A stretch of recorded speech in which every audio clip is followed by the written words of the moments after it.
Today's podcast, yeah, it was brutal doing research for it. I've been following the storyline.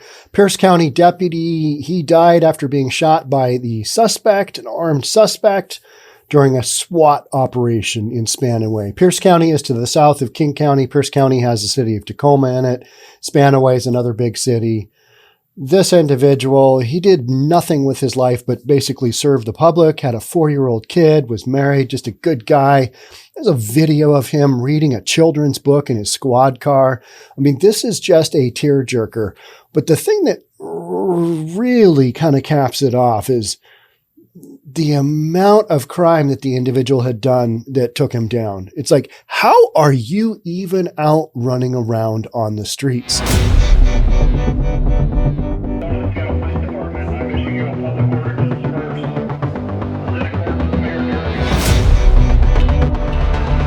It's insane. When we get to that part, you'll be like, oh, geez. I mean, man, we all know the drill. It's just like, I feel like this is happening more and more and more. And we don't have enough cops anywhere. We've got shortages of cops everywhere. We don't have room for even one being taken out. But here we go. And this is what's going on. And this is wildly unreasonable. So I'm going to start off with a super quick video that I think kind of tells it all. And when I watched it, I was like, oh, man. The sheriff was visibly upset this afternoon when he announced that around 2:30, Deputy Dominique Calata was pronounced dead. A deputy that leaves behind a wife, a young child, and a department who cared for him deeply. It also happens to be my son's favorite book. In this video posted to the Pierce County Sheriff's Department Facebook page, we see a moment of humanity inside a parked patrol car. I hope you're able to sit back and enjoy. Deputy Dominique Calata was a husband, a father of a 4-year-old boy, and a dedicated public servant. Tuesday, he was shot by a suspect while serving a warrant, and Wednesday afternoon, he died of his injuries. Our other deputy who was injured, we managed to get him in the room to say goodbye before this occurred, that he was with when the shooting occurred. Calata was 35 years old. Our department members are up there. We're taking care of the family. The miraculous thing is we flew people in from different parts of the country, and they've driven in, and every single person made it. Was able to say goodbye to him before he passed away. The PLU grad spent 8 years in the Army before becoming a deputy, would go on to deploy with the National Guard, and spent his final days as a member of the Sheriff's Department SWAT team. He was here for his community. He liked talking to people. He liked serving his community. This is where he grew up, so he wanted to stay here and serve as well. A deputy who spent his entire life serving others. Pierce County Unit 440, out of service for the final time, gone and never forgotten. And in the moments after his death, So when you close your eyes at night, one final act of service. shining down with a silvery glow as we dream our dreams in the world below. Deputy Calata is an organ donor whose body will soon go on to help others. There will likely be a public memorial. Plans are in place for that. There are also plans to take his squad car and park it outside of the precinct where he was assigned so that the public can come pay their respects. Those plans still being worked out. Just a tearjerker. And for those of you on the podcast portion, you couldn't see the officer. He's really young looking. He's 35 years old, but he looks like he is 22. He's just got one of those super youthful faces, and he's pretty thin. So he just looks really young. But he is literally in his squad car reading this children's book. And to know that his kid, his 4-year-old kid, will never have another book, read by his dad, that's pretty brutal. That's pretty awful. So there was that. I remember seeing yesterday, watching the news story, and the commander of the Pierce County Deputies Department, he came out and said, hey, we need to prepare for the worst because it's not looking good for Deputy Dom Calata, the one that just passed away. So just one of these situations, and you kind of go, and sometimes you're like, okay, yep, bad things happen to good people. But in this case, this is a rough one. because the criminal that took him down and his partner down, he came out of surgery and he's doing okay. He had an extensive criminal history. And so we're going to take a peek at that now. The two Pierce County Sheriff's Department deputies were shot south of Spanaway Tuesday during a SWAT operation. The 40-year-old suspect, identified as Jeremy Dayton, was shot and killed, according to a spokesperson for the Pierce County Forest Investigation Team. Deputy Dominique Calata was in critical condition Tuesday night and died Wednesday, according to the police department. He has a wife and 4-year-old child at home and has been with the department for 7 years. His partner was out of surgery Tuesday evening and in stable condition. Scanlon is 45 and has been with the department for 21 years. So his partner, super veteran guy, this guy being in the Army, National Guard, been a cop for quite a few years. Now he isn't out there to enforce public safety. Yeah, just crazy. So the guy that killed him, Troyer, called Dayton a third strike candidate, meaning he was potentially facing life in prison. Law enforcement was serving a warrant for an alleged assault with a firearm at the time of shooting, according to Troyer. According to documents obtained by King 5, Dayton had 9 felonies. 9 felonies.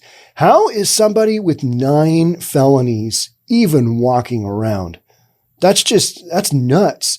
And yet we are seeing more and more examples of crime happening in my area alone. It's just off the charts, just brazen violence and, gunshots and robberies. And yeah, we'll get to some of that. So he had 9 felonies, including multiple counts of second-degree assault. Not good. He was arrested 8 times and was imprisoned 3 times, and he's still running around. And he has access to firearms. That's one of the big things that drives me crazy is people wanting to, try and ratchet down the supply of guns. Criminals are always going to figure out a way to have a gun. You can't tell me a guy with 9 felonies, he walks into a store and says, yeah, I'll wait the 3 days to get my background check done, and I'll check back in on Tuesday and pick up my gun. Yeah, it's not happening that way.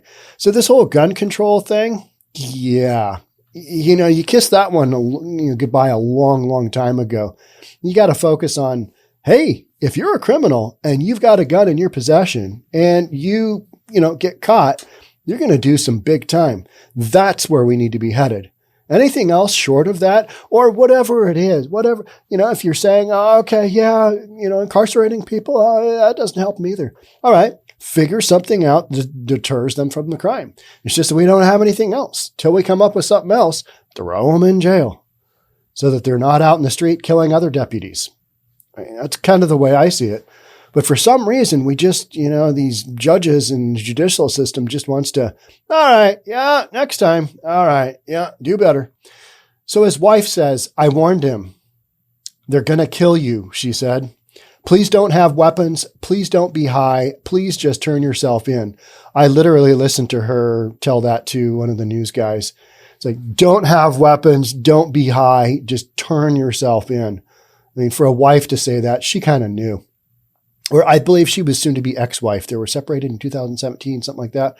Stacy said the last time she heard from Dayton was Monday night when he called their daughter and said, I love you. I'm so sorry. Yeah.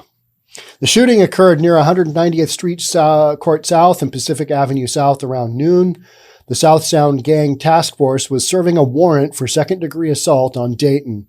The task force had asked for help from Pierce County Sheriff's Department SWAT team due to Dayton's prior felony conviction. So everybody knows this is a bad, bad man. We're going to go get the bad man. We need some help.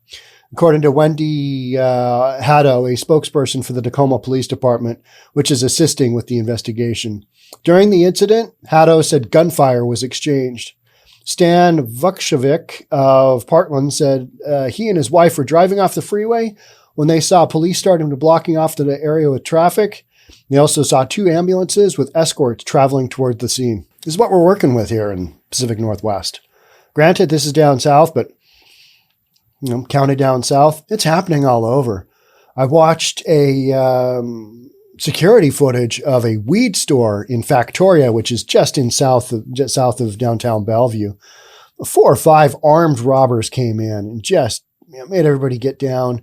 We are averaging about 1 pot store robbery a day right now, a day in our greater Puget Sound area, 1 a day. So you're hearing, oh, that got robbed, this got robbed. I mean, it's happening all over. So police followed the group of these folks that did the armed robbery.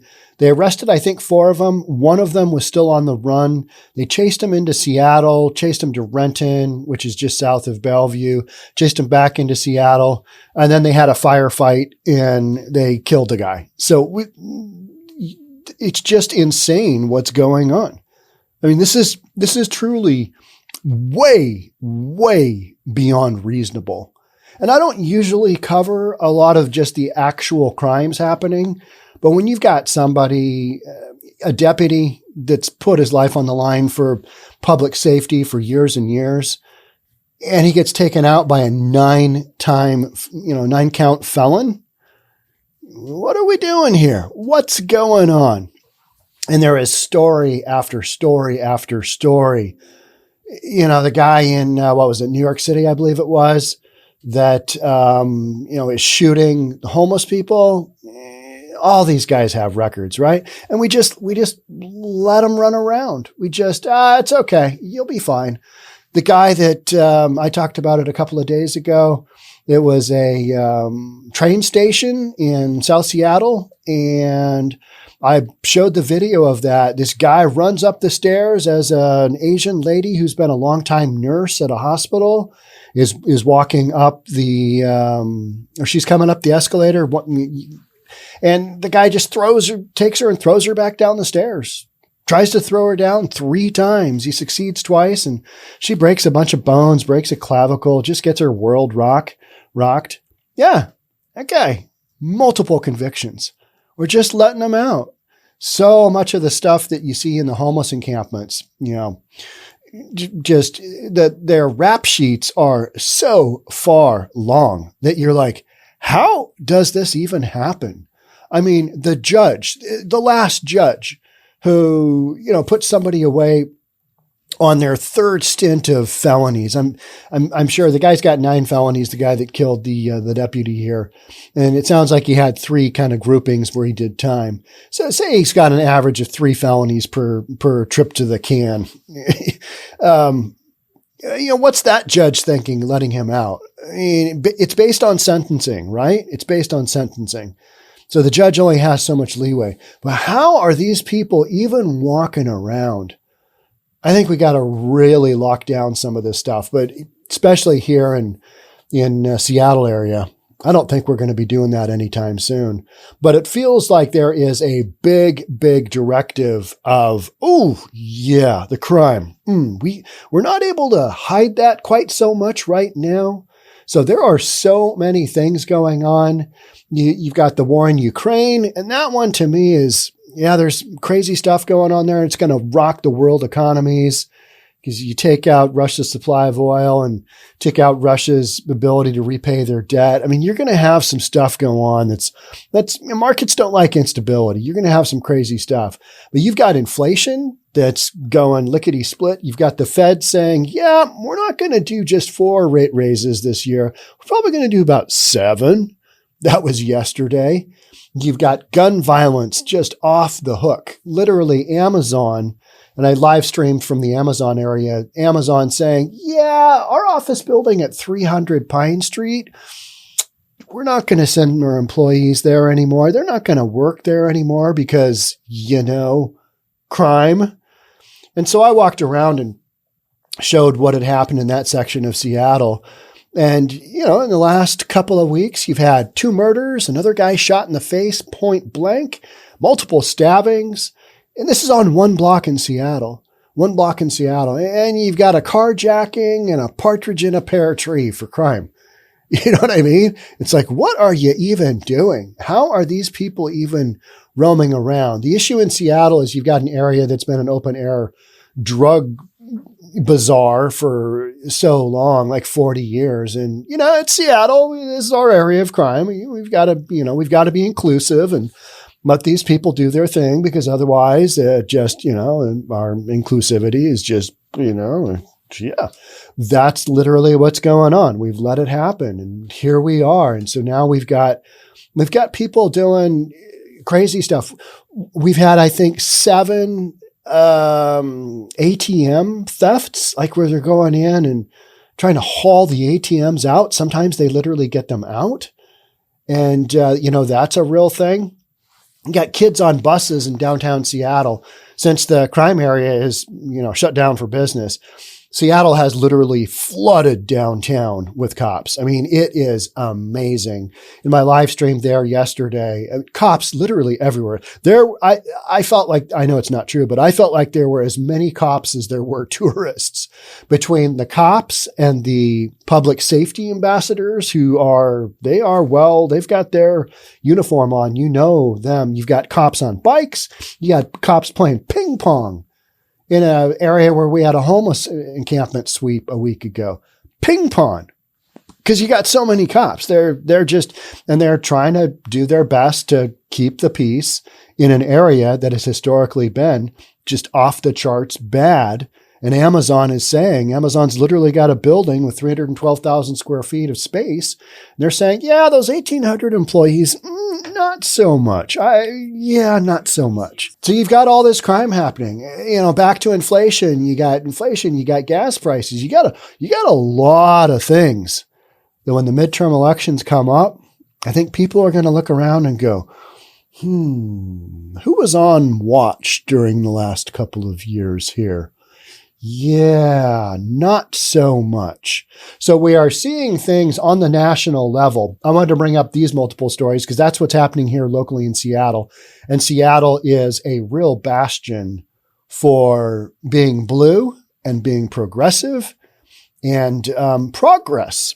And progress being letting your fellow citizens live in homeless encampments and, commit crimes and just crazy stuff going on. I mean, that's literally what's happened. We've kind of let all this stuff just happen, and coronavirus didn't help. CDC said, don't sweep any of the homeless encampments, created this environment, and you took all the kids out of school. Guess what's going to happen there if you got a kid that's on the edge?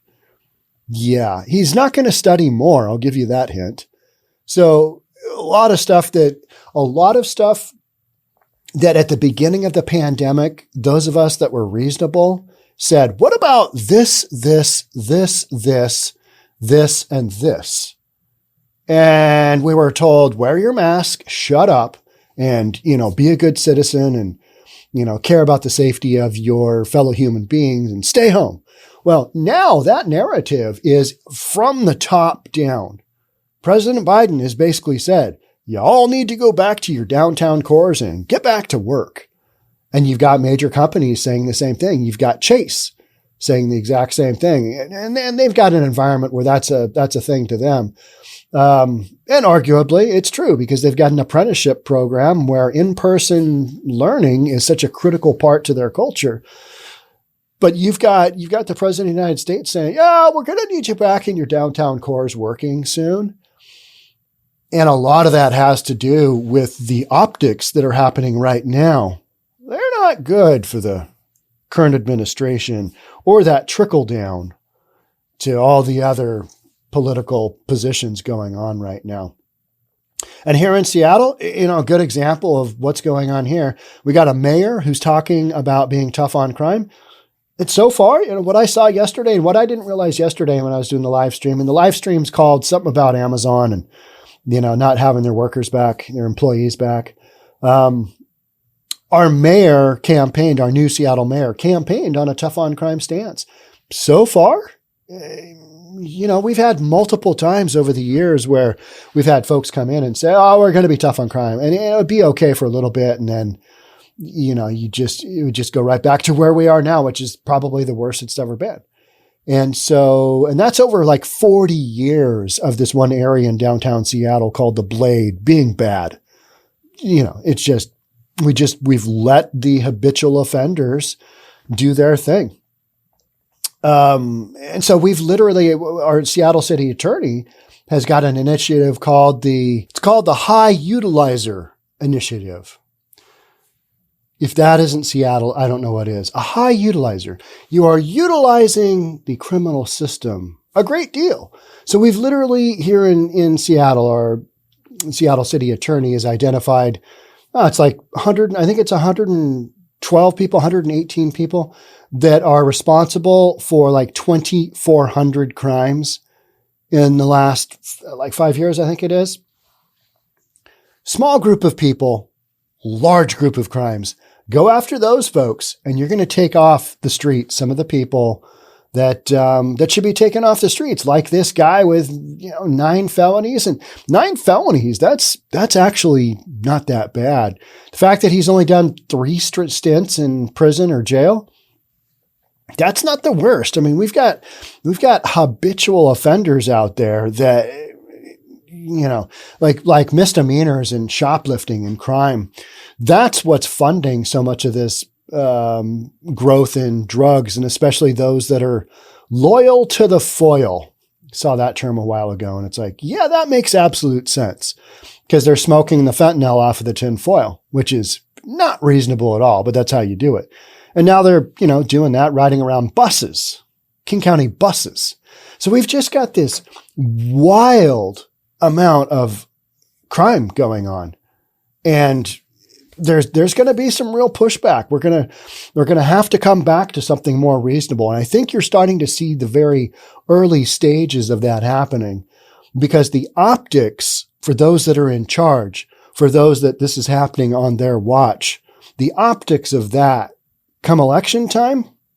And you know what? If you're in an area where you're not voting these folks out of office, then you get what you pay for. That's your fault. So if you think a tough on crime stance isn't the way to go, well, then I'm willing to listen and see what you come up with. But for now, this is what we've got. You need to toss some of these people in jail.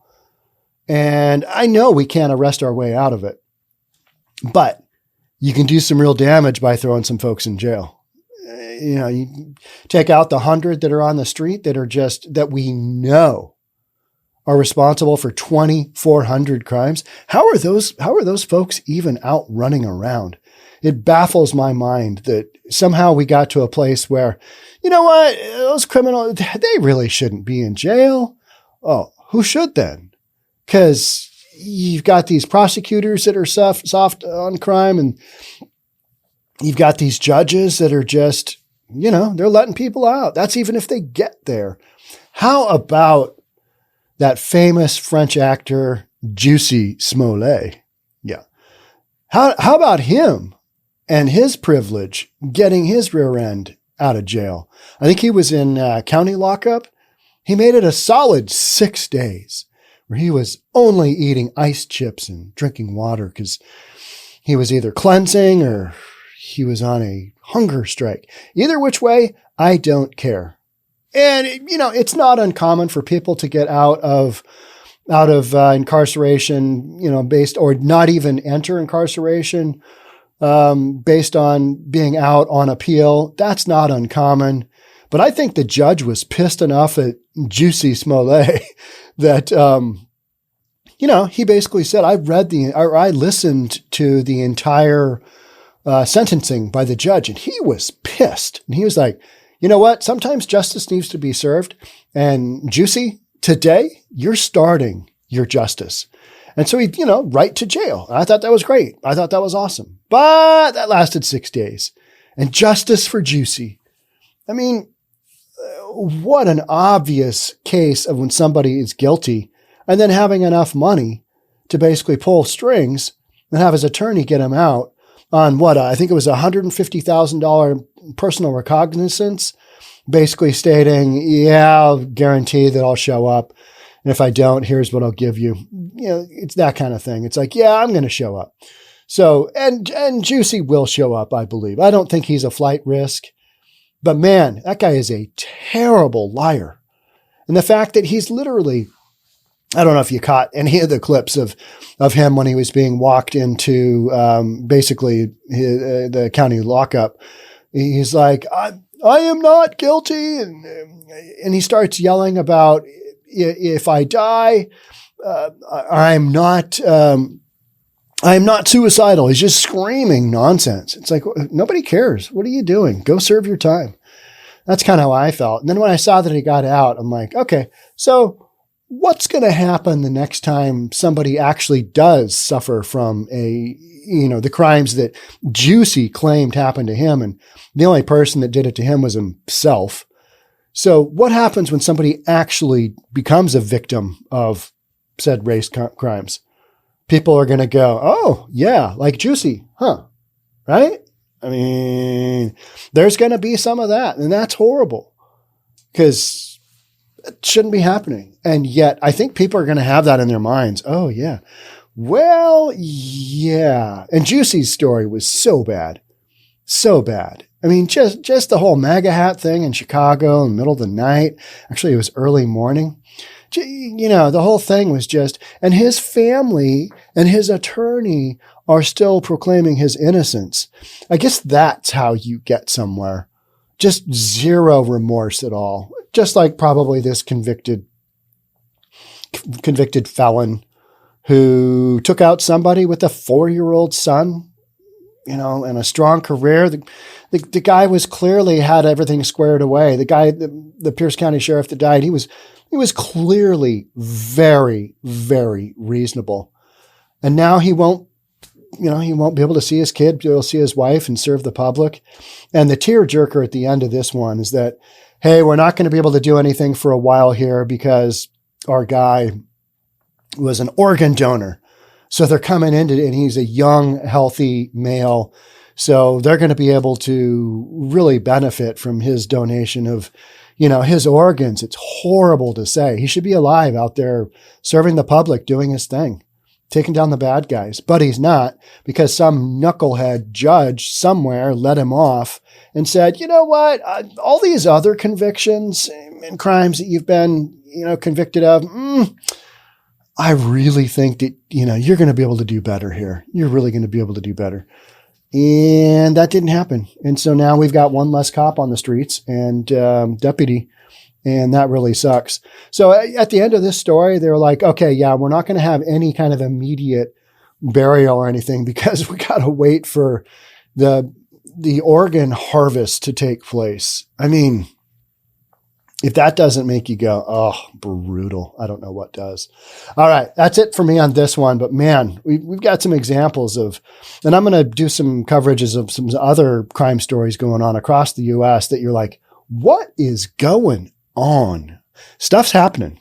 We'll cover it right here on News for Reasonable People. Thanks for being here. Thanks for supporting. Much appreciated. We'll catch up soon. Bye for now.